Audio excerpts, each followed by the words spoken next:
My name is Dave Hollenbach, the host of From Embers to Excellence, a podcast that explores the many facets of leadership from the perspectives of some amazing people.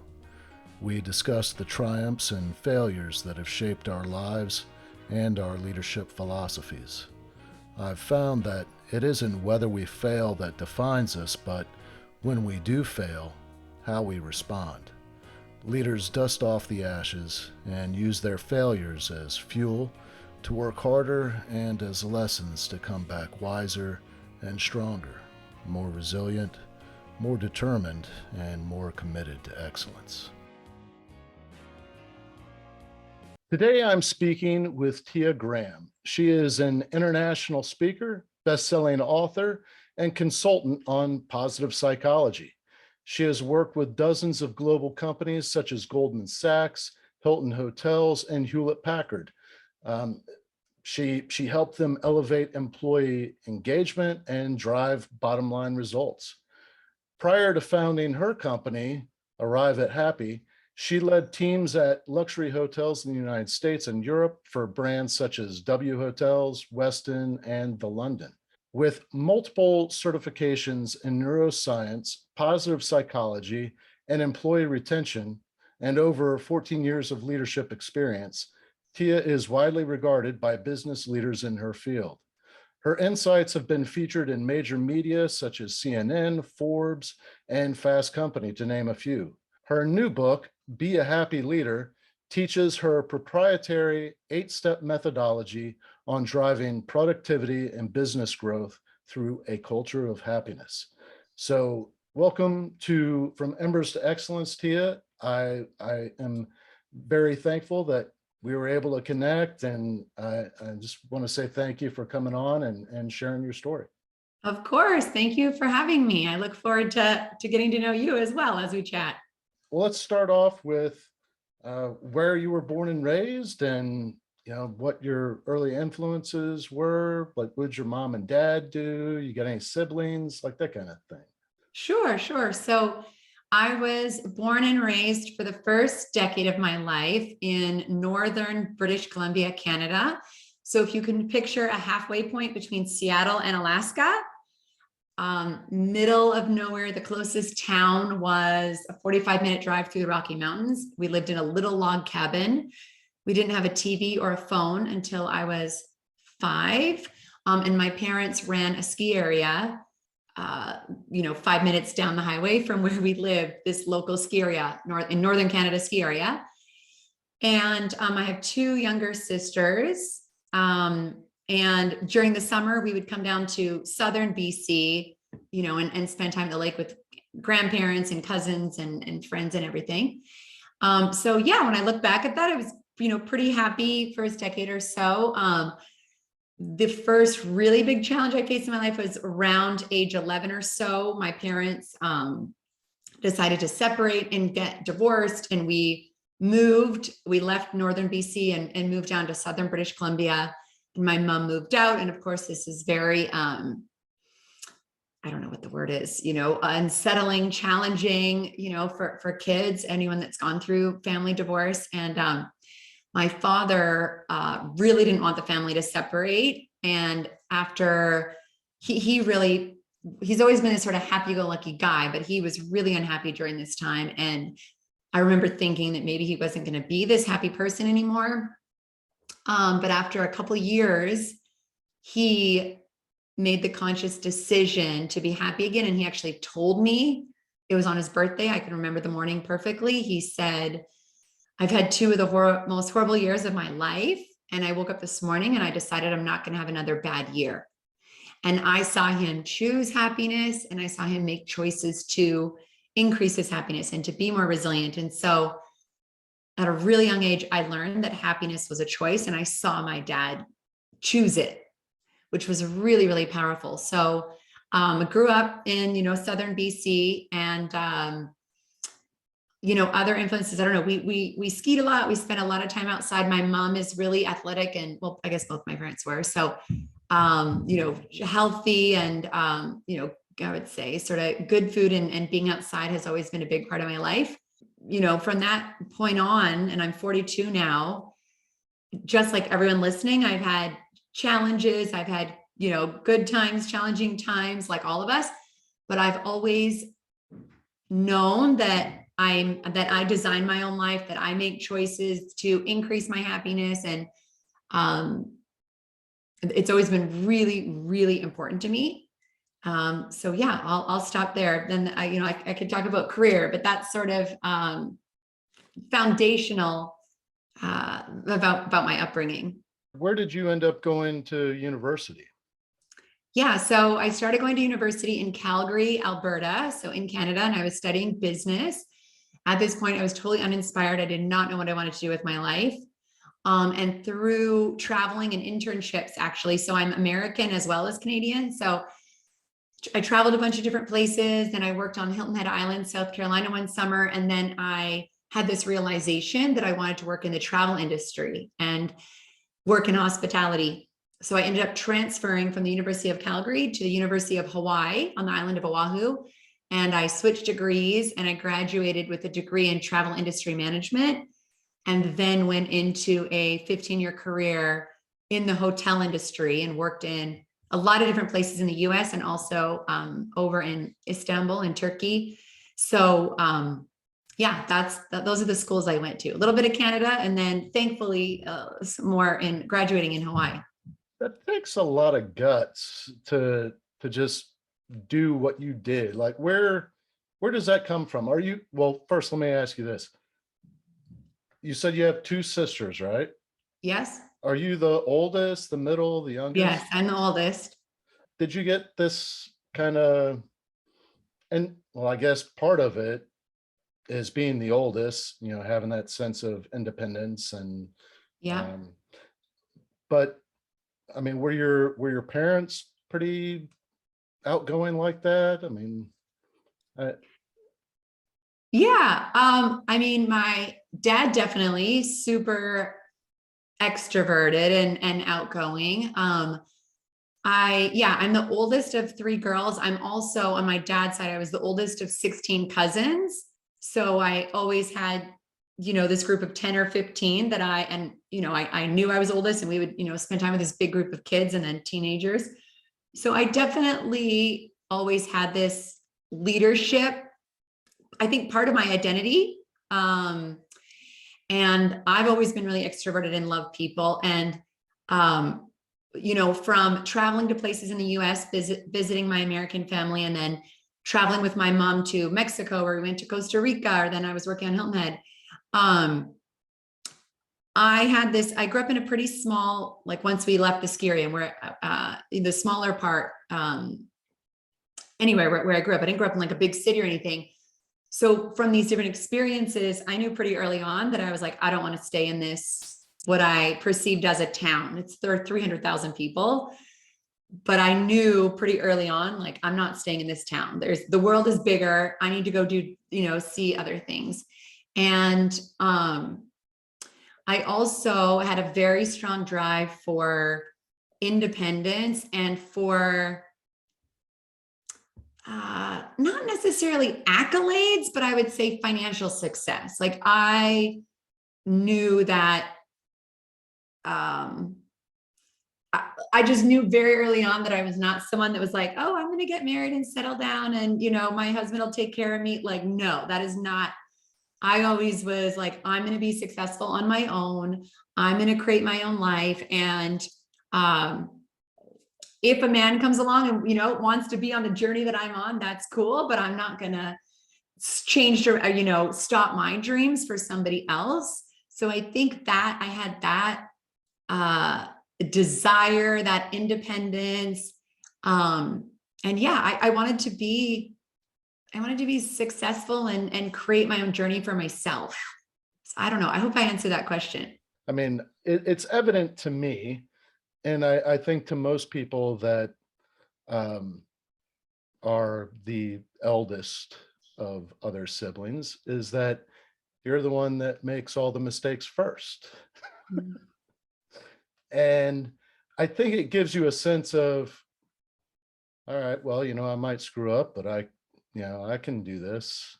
And I'm just wondering, through this growth period, that got you on the path that you're on now, Mm-hmm. are there any defining moments, any growth opportunities that Yeah. that maybe shaped this for you?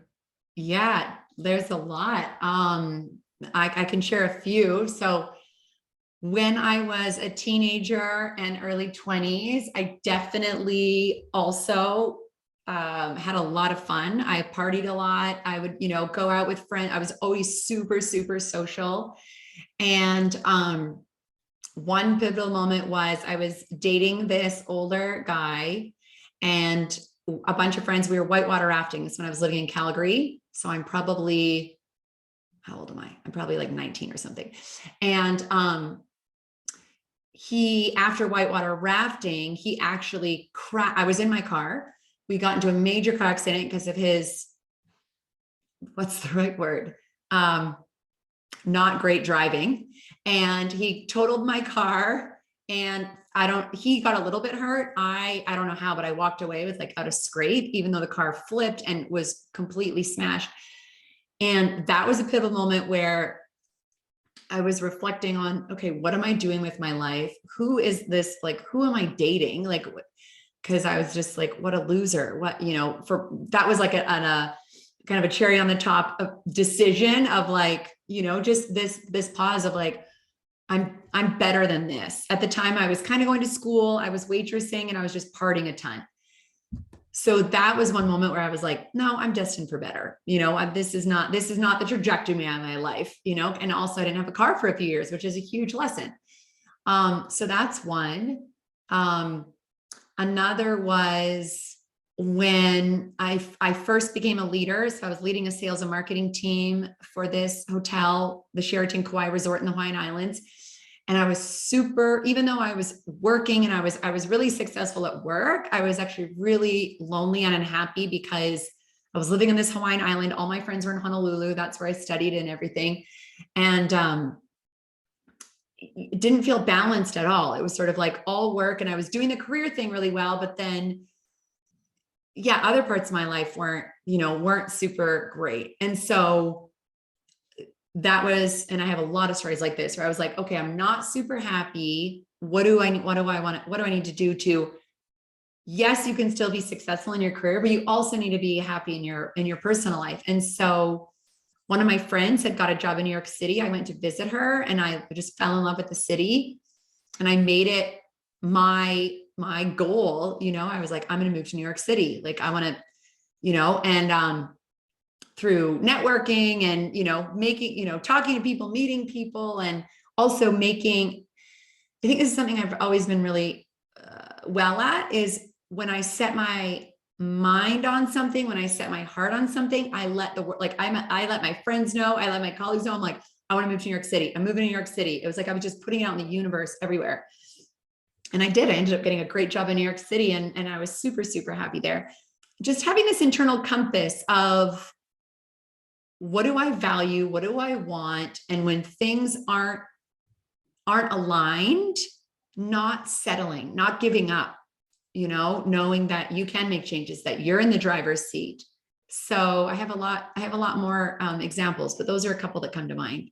What you just said about knowing what you value, what your values are, having that sense of who you are and your own personal value is, I mean, that's pretty mature. That's not something that, I mean, maybe it's different for women, but for guys, I think that,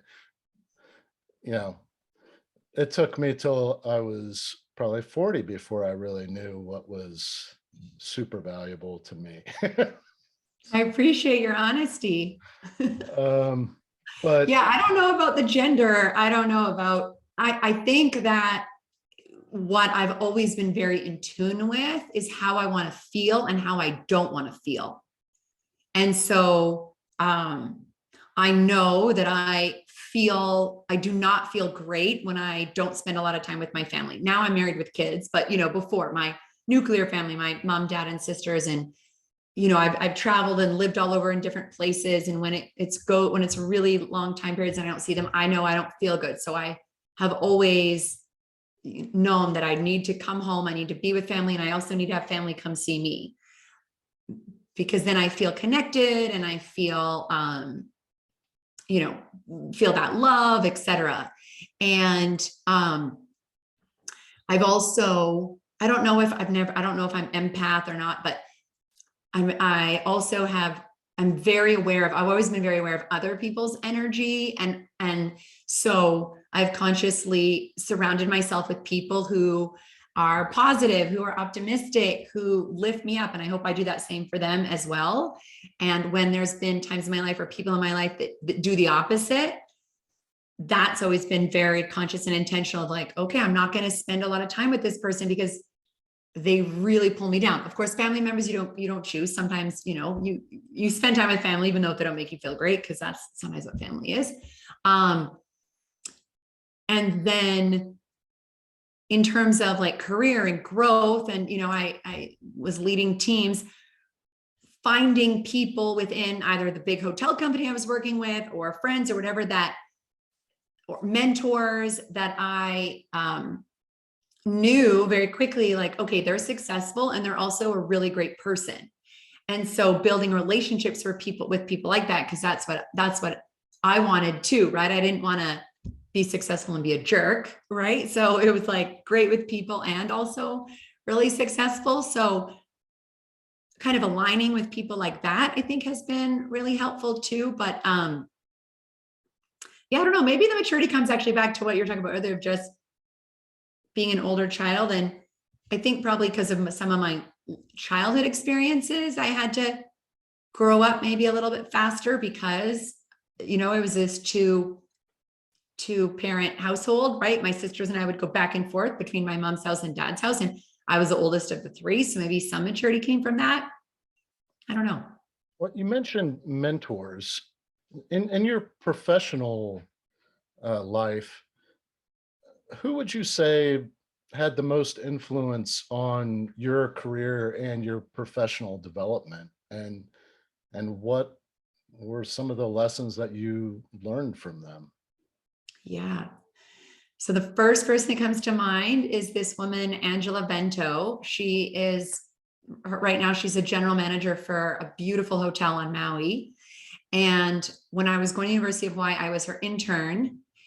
And for 6 months, I learned so much from her. She's extremely brilliant and she grew up leading, and there wasn't a lot of women leaders as she was growing her career in the hotel industry. And after I graduated, I worked with her a little bit, and she actually is the one who promoted me to become a director of sales and marketing. And I was only 26 years old. She saw so much in me that she saw way more in me than I saw myself at that point. And I remember thinking, oh my, is this a joke? How am I even getting this job this young? And I don't have this much experience. But she really took me under her wing. She taught me a lot. She was a boss, but really she was definitely a mentor. And what I learned from her was, I would definitely say self-belief. And then also, there's so many things, but another thing that comes to mind is resourcefulness. So she taught me that if you don't know something, if you don't have the answer for something, find someone who does, because everything is already answered. Anything you want to know in business or leadership or whatever you're trying to do. And now I'm an entrepreneur, so this has stuck with me, is someone's already done it. Don't try and figure things out on your own. Find someone who's successful and learn from them. So, yeah, that's a key for sure. Another person that comes to mind is when I was the director of sales and marketing for the W Hollywood Hotel. This is years later. And there was a regional director, this man named Dan King, who was my boss's boss. And we had really, really, really involved owners, and they had really high expectations. It was a very challenging property. And Dan there were just, it wasn't like I spent tons of time with him, but there were just like tidbits. Like he would come in my office, he'd be like, how are you doing? And, I'd talk and I'd say, this is a challenge or this. And he would recommend books, or he would say, think about this. And he would just leave me with pieces of information. And even though I didn't talk to him all the time, there were whenever he would recommend something, I would say, okay, I'm going to listen to Dan, because he was so much older, so much more experienced than me. He was successful.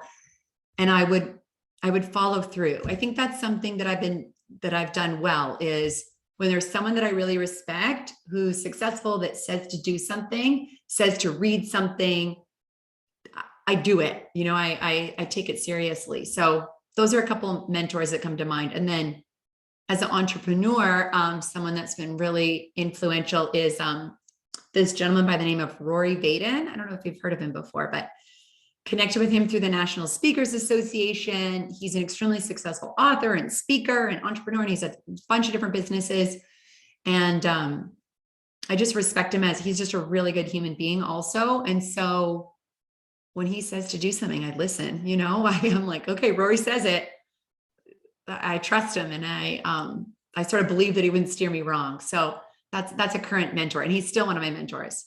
One of the things you said about your time at the hotel in Hollywood was you had really, really, really involved owners. And I feel like that's a nice way of saying micromanaging owners. And I think everybody has had to deal with those kind of leaders or managers, or however you want to phrase it. But how did you manage that? Because Not easy, right? yeah. Yeah. So I've actually been micromanaged by different people in career, and I've also had a lot of autonomy. But and this is actually a great leadership story. I think it's about self-leadership that I talk about. One of the stories I share in my book is, so I got to the hotel, and this level of micromanagement I had never experienced before. To give you an idea, the asset manager who lived in Connecticut, of course, we're in Los Angeles, he would fly to the hotel every other week. So basically every other week, it was like we had two bosses. We had the general manager of the hotel, and then we had the asset manager. Usually asset managers come quarterly to visit hotels. He was there every other week. He would be in our meetings. He would be, just there, always questioning and everything. And in addition to that, and he was always in my office, he was always wanted to be in meetings with me and my boss. In addition to that, I had 2 or 3 calls with ownership a week. So ownership is in the building. And then in addition, I have all these ownership calls. And they took all of it took so much time. They were asking for reports. It was like, when you weren't with them, they were asking for info. So it was a huge time suck. And I was new at this job. I had a team of, 25 salespeople. And of course, the hotel, when I got there, wasn't doing well. I was brought in they wanted to turn the hotel around. I wasn't spending time with my team. So I actually got to a place probably 3 or 4 months in of burnout, like really quickly, burnout, overwhelm, stress. And I was working nonstop. And thankfully, my husband is also in the hotel industry. He was a general manager at a different hotel in Los Angeles. And of course, I was talking to him I was like, this is insane. This is crazy. This is nuts.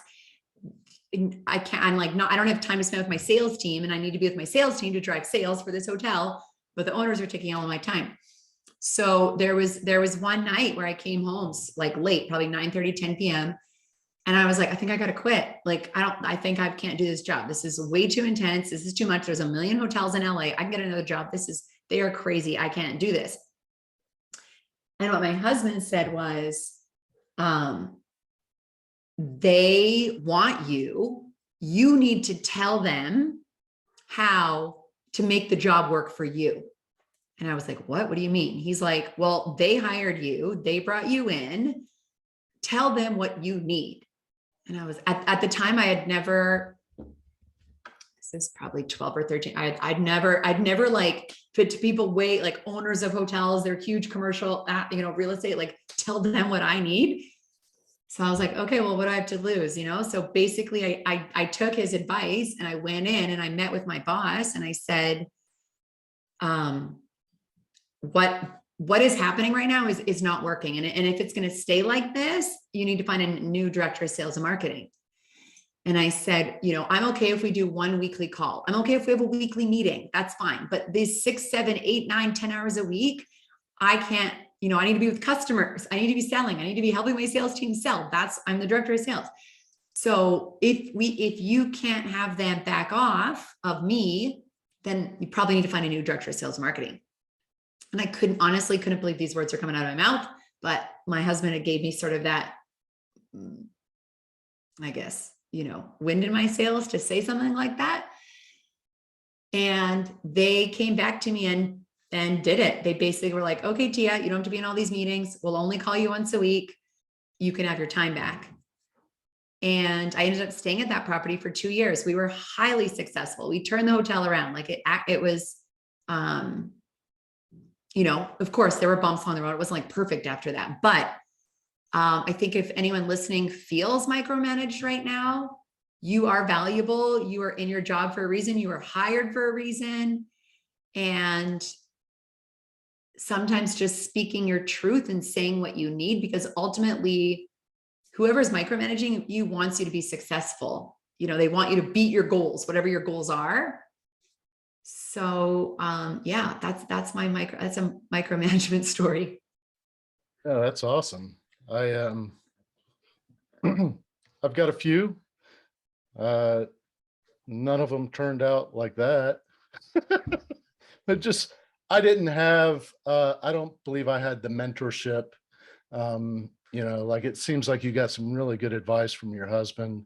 And advice that I got was you need to read a couple of books on how to deal with micromanagers. And I don't think that I got good books because. Right. Right. Well, I think a lot of people get that advice, like just deal with it. For the last 5 years, I research what makes people happy. I'm a science of happiness researcher, and I also research what makes people happy at work. And one of the number one ways to guarantee unhappiness is micromanaging. So if there's anyone listening that has one employee or 1,000, take a hard look at, is that happening within your organization? Because no human on earth likes to be micromanaged day in, day out. It's not a good feeling. Well, it's very telling that when you got there, the hotel wasn't doing very well, and it would continue on that course if they continued to micromanage the hell out of you. So I guess they were wise in one sense that they actually listened to you and let off. Yeah, I will say there was a few, I think the hotel had only been open a few years and I was like the 4th director of sales. So I think that helped because they were like, oh God, do we want to turn over another director of sales? Because obviously it wasn't working. It was clear that something was broken, and thankfully they were able to look in the mirror and say, okay, maybe a little bit is us. The major part of your professional career was in hospitality. Mm-hmm. And now you're speaking all over the place. You've got a best-selling book and a lot of certifications. You're an authority on the science of happiness. What inspired you to go that deep and to take this path that you're on right now? Yeah. So I first had the idea to create a happiness company around when I was about 30. So I'm 42 now. So about 12 years ago I had this idea, and I told it was my boyfriend at the time, now he's my husband. I was like, I want to have a happiness company. And the reason why I first had that thought was throughout my 20s, people would ask me on a pretty regular basis, how do you stay so happy?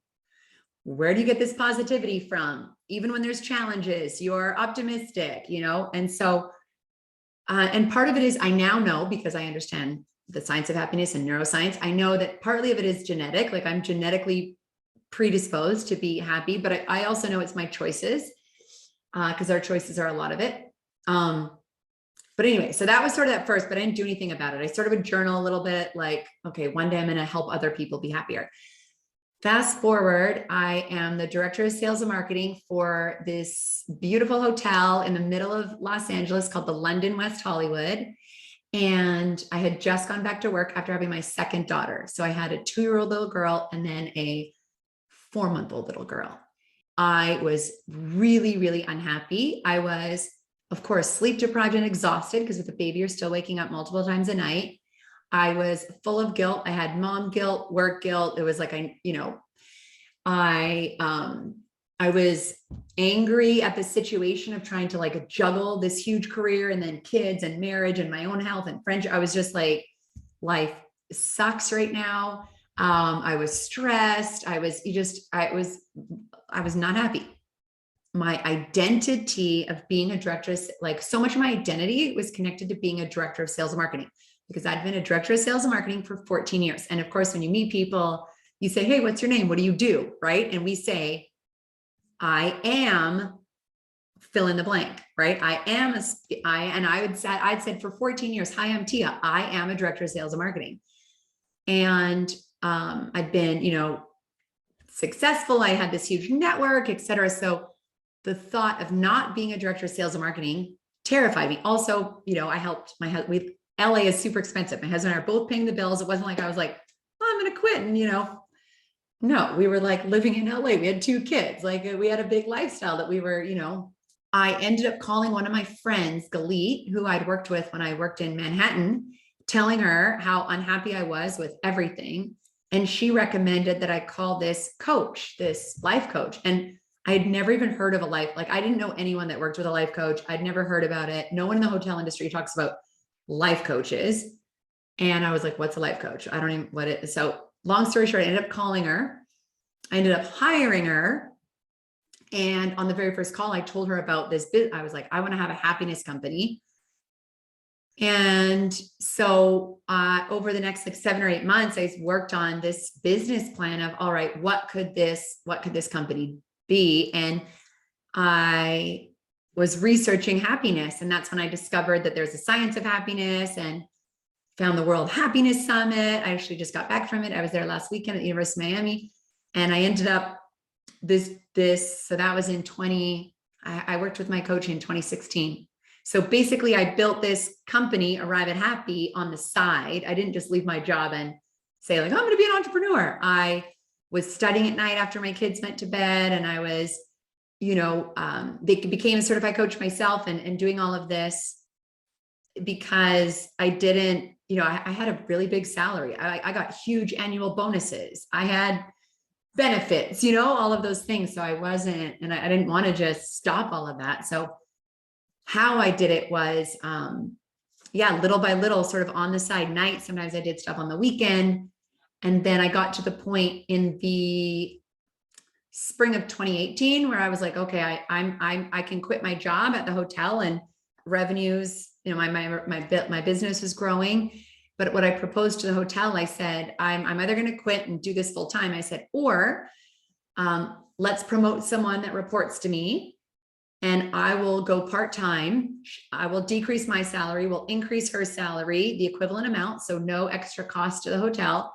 And I just want to work part-time, spend more time with my kids and crazy. They actually went for it, which is unheard of in the hotel industry. So for a year, I was a part-time director of sales and marketing, which sounds crazy even saying it. So anyway, I did that. That gave me more runway to build my company, but I still had a salary coming in, but then it gave me even enough. So I did that for 12 months. And then I fully left my corporate job in the spring of 2019. What inspired you to write your book? And I'd really, really like it if you talk about your 8-step methodology. Sure. So, no, at the beginning, I didn't really, probably, when I was working with my coach, I was brainstorming all different revenue streams of how could Arrive at Happy make money. And I had all of these different things in there, book being one of them. I went to a Brendan Bouchard. Are you familiar with him? High performance coach. Yeah, I know the name. I'm Yeah. not real familiar with him though. Yeah, he's fantastic. He has his books and everything. He's the number one high performance coach in the world. Anyway, so I was at a Brendan Bouchard conference in San Diego in, I think, the fall of 2019. Sat next to, there's a room of 32,000, maybe 3,200 people. Sat next to this woman. What do you do? Right. And she said to me, when I said, oh, what do you do? She said, I help authors write their books in 90 days. And I was like, what? 90 days? Like, that's fast. And she's like, yeah, like I'm a best-selling author. And so I was like, okay, give me your card. Like, I'm going to keep your contact info. And,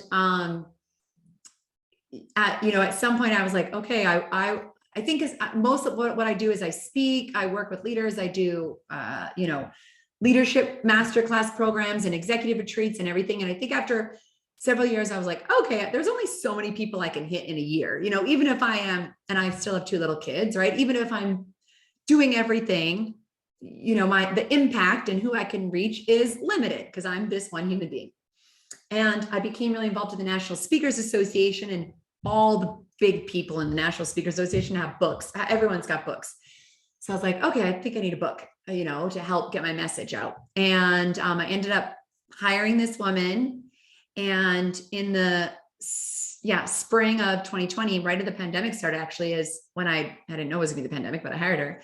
And I worked with her and researched everything, and did the whole thing, start to finish, really quick within the 90 days. My manuscript, actually, I did in 7 weeks. And the reason why I wanted to write it is because in my hotel career, I had come across awesome, inspirational, motivational leaders that were happy and that drove results and that were just awesome people. And then I also worked with the opposite, people who were toxic, they were negative, they were micromanagers, they were not great leaders. And so that was a huge inspiration for me. It was like, there needs to be more happy leaders. And then also from 2016 to 2020, we've been researching and doing different certifications on coaching or positive psychology, neuroscience. I became a certified chief happiness officer for happiness at work. I went over into Denmark and got that certification. So I also was having this reoccurring thought of, okay, there's all this amazing research coming out of Harvard and Yale and Stanford and Berkeley. Leaders need to know this information. I learned this information in my late 30s. I wish I had this information when I was 18. Like, everyone in the world needs to know the science of happiness. Everyone in the world who works needs to know what makes you happy at work. Anyone leading human beings needs to know what makes people happy while they're working. So the book and my 8 steps it's a culmination of my experience as a leader in the hotel industry, and then also what I've learned along the way, running my company, Arrive at Happy. And so the 8 steps are, when I reflected back, because I was, 40. Yeah, I was 40 when I wrote it. So I was like, okay, if someone could hand me a book, like going back to that 26-year-old Tia at the Sheraton Kauai Resort, who didn't know anything, just got out of university, worked a little bit. Okay, yeah, I'm innately happy. So I had that going for me, and now I'm 40. If I could take everything I've learned and say, if you do these 8 things, you will not only be successful, you will make a lot of money, you will have a team that will never want to leave, and you can also really thrive in your personal life, this is what I would do. And so I reflected back on that, and Ashley, my writing coach, helped me of like, okay, put this into buckets. If you know all of this, but what would you call this? How would you organize it? And so that's how my 8-step method came to be. So it's a combination of personal tools, like the science of happiness for yourself as a leader, business tools, and then leadership tools. I would love to have you go through each step, because it's got me You're really curious. You're curious. Good. And I hope, there's ebook, there's audiobook, people can buy the paperback, and I'll tell you about the 8 steps, but I say I'm a happiness practitioner. So in the book, and I have a workbook and everything goes with it, there's questions and prompts and tools to, okay, Tia's teaching this, or I'm learning about this. Okay, how do I actually act on it? So with each of the steps, know that there's actions. I'm like, there's homework. You got to do this to actually, don't just read about it, practice it. So the first step is start with you. And this step is how I prioritize my own happiness and how I, for the most part, consistently have a happy, I call it the happiness baseline, and this is not pleasure. This is your day in, day out, your Monday mornings, your Thursday afternoons, your just regular life of working and being a human. And I incorporate the science of happiness and neuroscience on what the research shows makes people happy, because it starts with you. And the book's full of a lot of research. So before I go to the next steps, I will say that happy humans are more productive. They sell more. They're more creative and innovative. They are more successful in their marriage, in parenting. You live longer. There are so many benefits to prioritizing your own happiness and well-being. So I stop the myth of like, oh, focusing on your happiness is selfish. I'm like, no, it drives your business and your marriage and so anyway, that's a piece on that. Step 2 is zoom out. So this is a step that teaches people how to have a really wide, broad perspective and to look at business and to look at life, not just from your perspective. And by doing so, you cultivate really strong relationships with your peers in your work and your boss, because I basically say, no matter where you're working, you should look at the organization as if you're the CEO. I was always in a sales and marketing leadership position, but I looked at it like, okay, if I own this hotel, and so that really breaks down silos. Anyway, that's step 2, zoom out. Step 3 is execute brilliantly. So I learned this step kind of later in my career. I wish I learned it earlier, but I learned about it when I became a parent. This step is my productivity efficiency hacks, for lack of a better word, on how to only work from 8:30 to 5 and to stop working at 5 and to not go back and do emails after your kids go to bed. Basically how to be a ninja and get really crystal clear on these are the goals. And I say a happy leader doesn't work all the time. A happy leader exercises, sleeps a lot, goes on dates with their spouse, spends time with their kids. I ski. I'm living in Canada again right now, hikes, whatever you like to do, travel, have fun. So it's about brilliant execution so that you don't have to work all the time and to have boundaries and not spend time on things that don't actually drive your business forward. Step 4 is prioritize your relationships over to-do lists. So in this step, I talk about how I cultivated really, really strong connected relationships with every single person on my team so that they flourish and do their best work. And that's what you want. If everyone on your team is kicking ass, your job's a lot easier. The next step is what I call your number 1 priority, which is your team. So how to create a really strong connected team where there's trust and psychological safety and honest feedback and vulnerability and friendship, so that when a recruiter calls someone on your team and offers them $25,000 more, they're going to be like, no, I'm not actually going to leave because I don't know if that team is as good as what I have here. Step 6 is measure to excel. This is actually something I learned from Dan King, that mentor that I told you about.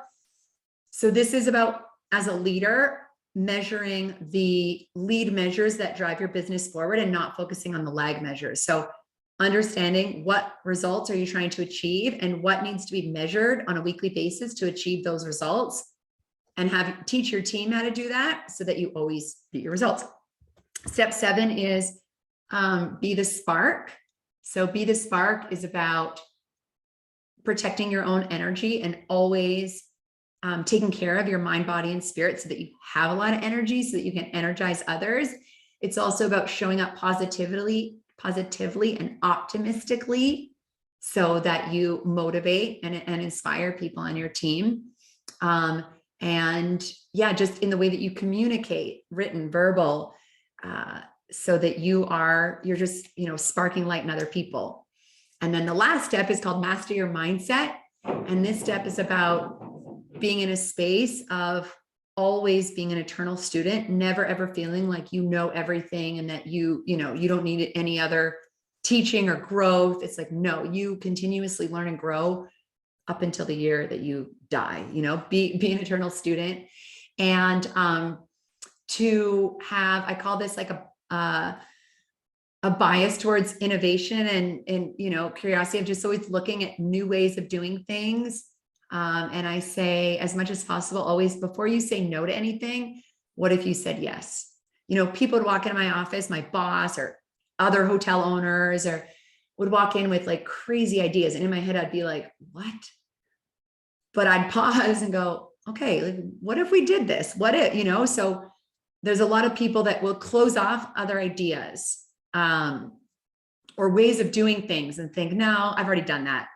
So I say, well, what if you said yes? What, and what if you were a colleague that was just open and tried things? So yeah, those are the 8 steps. I know your book is available on Amazon, but if people wanted to have you come and speak to their organization or link up with you, connect with you on social media, that sort of thing, what's the best way for people to connect with you? Yeah. So the best way, I have, I'll start. So my website is arriveathappy.com. And that has everything about my book, as well as everything, that I offer to organizations. If you want to just go straight to the book and learn all about that, there's you can go to happyleaderbook.com. Other ways are, I'm really active on Instagram. So Arrive at Happy on Instagram. I also have a large community on LinkedIn. I have a leadership podcast called Arrive at Happy Leaders, where I interview leaders that are driving results, but are just amazing people leaders as well. So that's if you want to kind of listen to other, really great leaders that I believe are happy leaders in the world in different industries. Yeah. And then I have a weekly YouTube channel as well. And I just started a TikTok channel. I have one TikTok. Everyone's been telling me to do TikTok. I'm like, okay, fine. So I'm trying that too. But yeah, arriveathappy.com is the easiest way. And all of your social media links are on there? Yeah, exactly. All right, cool. Well, I will have a link to your website in the show notes. This was a great conversation. I really, really appreciate you taking the time to share so much. I mean, you shared your story and a lot about your book. So for all those listening, need to check out our website and buy our book. Thank you so much. Well, I appreciate all the great questions and yeah, just being here.